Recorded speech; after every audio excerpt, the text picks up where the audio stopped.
you and I have talked off air about this topic of near death experiences because of some of the connections it might have to the UFO topic or just anomalous experiences in general.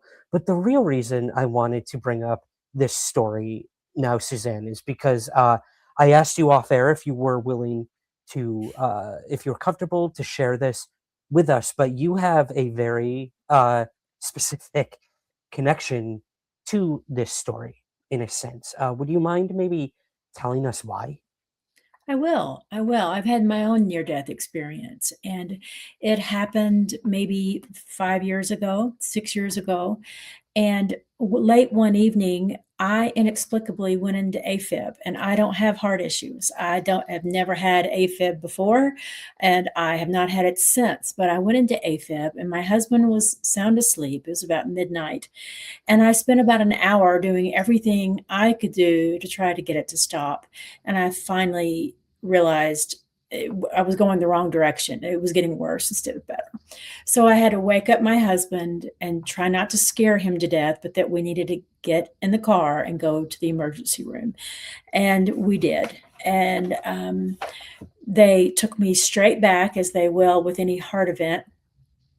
And once I was in the room, a young male nurse came in and said, Suzanne, we have got to give you two drugs, drug A and drug B. Drug A does this, drug B does something else. And I thought about it in a minute. And then I said, now keep in mind, I have no medical background and no experience with this. I said, drug B, I don't want that one. I don't want to have that one. And he said, with gentle pressure, Suzanne, you need this, but you need these two in tandem. And I reluctantly agreed. And I, I would love to tell you that I didn't, but I did. And yet somehow I knew I should not have that second drug. So the nurse left to go do whatever he needed to do to get the drugs and get them started. He gets the IV going and he walks back out of the room. And I say to my sweet husband, Bill, if something goes wrong, you yank this IV straight out of my arm. And he said, okay.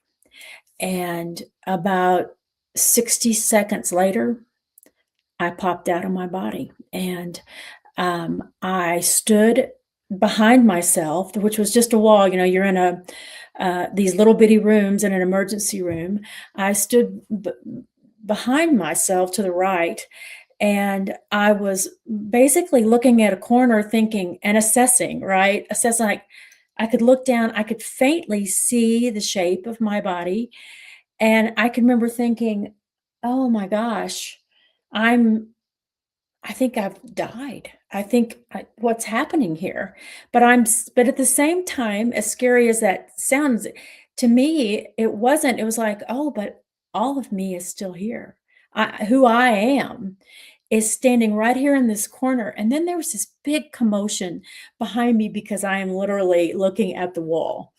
And as I turn to look back over my shoulder at what's going on behind me, I see my body. And but I was not, upset.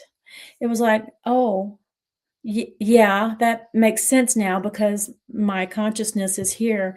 And then I can hardly talk about it without tearing up. And then I see my sweet husband, who is plastered against the wall, literally back and head, with his hands pressed against the wall down by his thighs, terrified.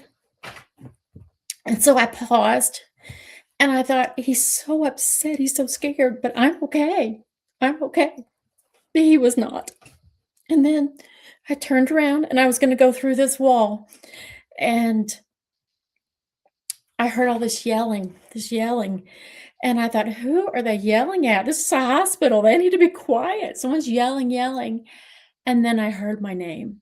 And I realized in that moment, oh, they're calling me. And of course, I'm over here about to go through this wall. And so I turned all the way around and boom, I was back in my body. and awake, and they were literally yelling, "Suzanne, come back. Suzanne, come back. Come back." You know, they're yelling over and over, louder and louder, all of them while they're doing heart compressions and whatnot. And that young nurse, I could remember the look on his face, like sheer terror, sheer terror. And the relief on Bill's face when I was back was just overwhelming. And for me, I I didn't quite know what to do with it, except that it was all okay. It was actually I consider it a positive. It's a little bit of my personality, though, is just like with the UFO stuff or the paranormal stuff, I'm pretty open to just taking it in and letting it be and trying to process it later, right?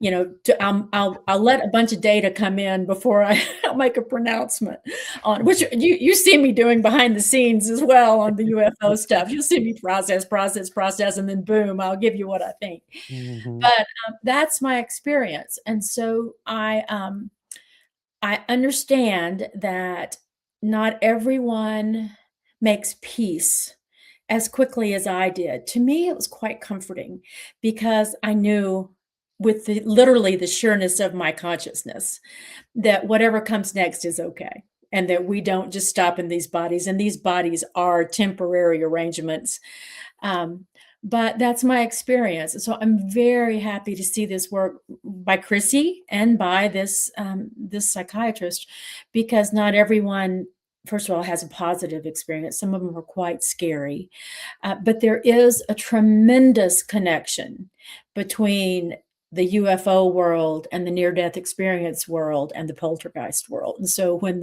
the group has heard me talk, throw in something about the near-death experiencers that are saying things very similar to the UFO people, this is why. I spent a lot of time reading, studying, and listening. Now we know why.